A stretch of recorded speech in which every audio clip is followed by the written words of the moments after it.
नमस्कार, मैं हूं कुलदीप सिंह। आप देख रहे हैं Bharat A to Z news.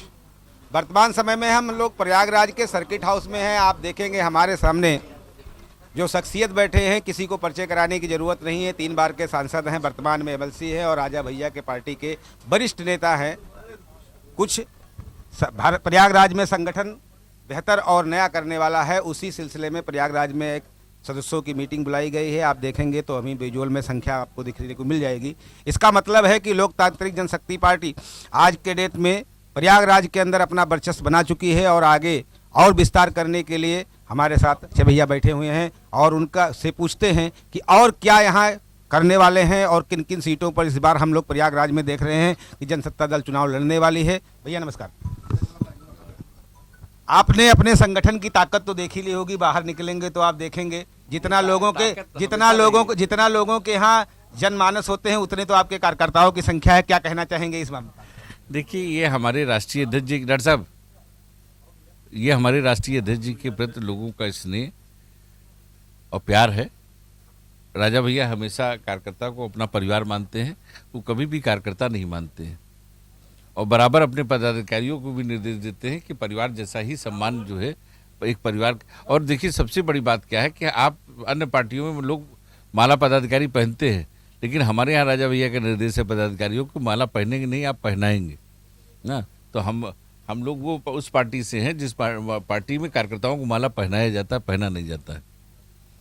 Jansatta का जो सोच है राजा भैया का, जो लोगों के बीच में जो है वो है, लोगों को जो मानते हैं जिस तरह से ये मानते हैं कि राजा भैया जन नेता हैं, क्योंकि लोग आसानी से जाते हैं। और मैं तो बेती में जाके राजा भैया के घर पे ये भी देख चुका हूँ कि जो कोई जन सुनवाई जो सुनते हैं, अजीब, मतलब आज के 50 वर्ष पहले शायद कभी हुआ करता था, लेकिन आज भी ये परंपरा केवल पूरे भारत में प्रतापगढ़ में लागू है। प्रयागराज की जनता भी चाहती है कि उनको इस तरह की सुविधाएं मिले। इसके लिए आप क्या करने वाले हैं? देखिए, जब हम सरकार में आएंगे, जब हमारी पार्टी सरकार में आएगी या हमारे और विधायक जीतेंगे, जनप्रतिनिधि जीतेंगे, तो ऐसी स्थितियों में हमारे जो जनप्रतिनिधि होंगे, हमने आपसे कहा कि अभी पहले जो जनप्रतिनिधि होते हैं वो जन सेवक होते हैं।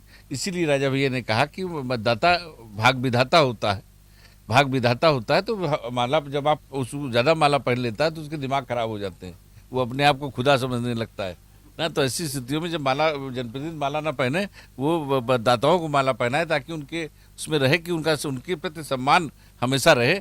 तो अपने आप स्वाभाविक बात है कि उनका मानना है कि साहब, जैसे मान लीजिए गांव में किसी में झगड़ा हुआ, ज़मीन है 10 लाख की, 5 लाख की, और उसमें मुकदमा लड़ने में वकील साहब लोगों ने फीस ज़्यादा ले ली, 20 लाख ले ली, तो उसका तो बेचारे का नुकसान दोनों का हुआ, 20-20, 10-10 लाख चला गया। ऐसी स्थितियों में समझौते से बैठा के 4 लोगों को बात करके जब मामले को निपट जाते हैं, तो ऐसे में लोगों के पैसे नहीं बर्बाद होते हैं। उत्तर प्रदेश में जो इस समय वर्तमान सरकार है, उसके मुखिया भी एक क्षत्रिय हैं और राजा भैया एक बड़े क्षत्रियों के नेता हैं। अब मामला आता है कि दोनों तरफ में से किधर की तरफ सपोर्ट जाएगा उत्तर प्रदेश में क्षत्रियों का। इस पर लेकर मामला बहुत बड़ा है, क्योंकि राजा भैया को बड़ा नेता मानते हैं यहाँ। हमने आपसे कहा कि छत्री खाली एक समाज का नेता नहीं होता, छत्री सब समाज का होता है, सब समाज को लेके चलता है ना। छत्री मतलब ये आप मत उसको करिए कि साहब सीमित मत करिए। हमने आपको कई उदाहरण दे दिए ना कि आज नहीं, पुराने समय से भी राजपूत हमेशा सब जात को लेकर चलते थे। आप बताइए कि रविदास जी को जो सम्मान राणा सांगा ने दिया, किसी और ने दिया क्या? उस समय उनको वोट चाहिए था। आज बीपी सिंह ना होते तो बैकवर्डों को पहचान मिलती? कोई नेता, आप ये बताइए हमको किसने दिया ना? आप बताइए कोई बैकवर्ड सम्मान बैकवर्डों को मिला है? बीपी सिंह की वजह से मिला है ना। ये जो पंचायत चुनाव होने वाला है, इसमें क्या पार्टी आपने नाम को देकर चुनाव लड़ाएगी या जैसा अभी तक प्रक्रिया चल रहा था? नहीं, पार्टी अध्यक्ष उसकी घोषणा करेंगे जहां पे जीते। उन्होंने राष्ट्रीय अध्यक्ष जी ने ऐसा कहा कि जो चुनाव जीतने लायक हो, इसमें नहीं बहादुरी आपकी कि जो है आप हर जगह चुनाव लड़ा दीजिए, लेकिन जहां जीतने वाले कैंडिडेट हैं वहां आप समर्थन करिए।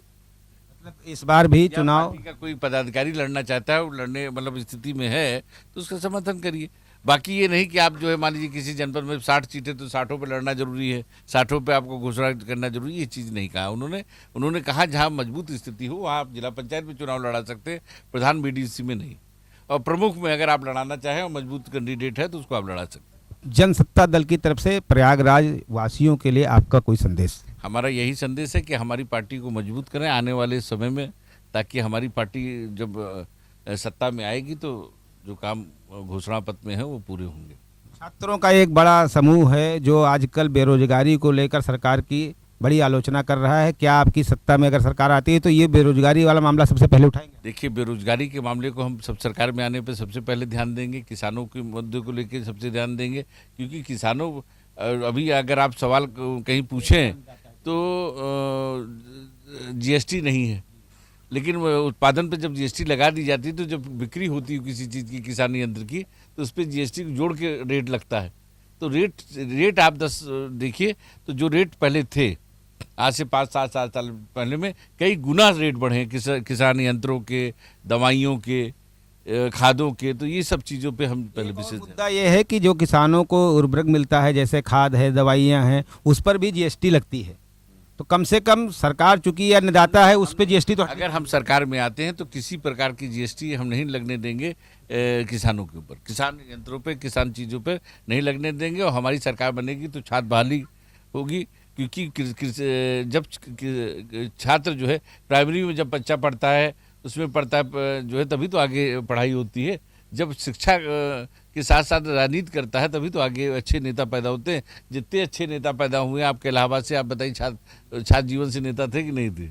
तो आज क्यों ऐसा किया जा रहा है? ताकि कमजोर नेता पैदा हो। बहुत बहुत धन्यवाद आपका। तो आप देख रहे थे हमारे साथ लोकप्रिय जनसत्ता दल के 3 बार के सांसद और वर्तमान में एमएलसी गोपाल भैया जी थे, और जनसत्ता दल की तरफ से अपनी बातों को बता रहे थे, प्रयागराज के अंदर क्या नया करने वाले हैं इसके बारे में बता रहे थे। कैमरामैन संजय सिंह के साथ zonal head Bharat A to Z news Prayagraj से विशेष रिपोर्ट।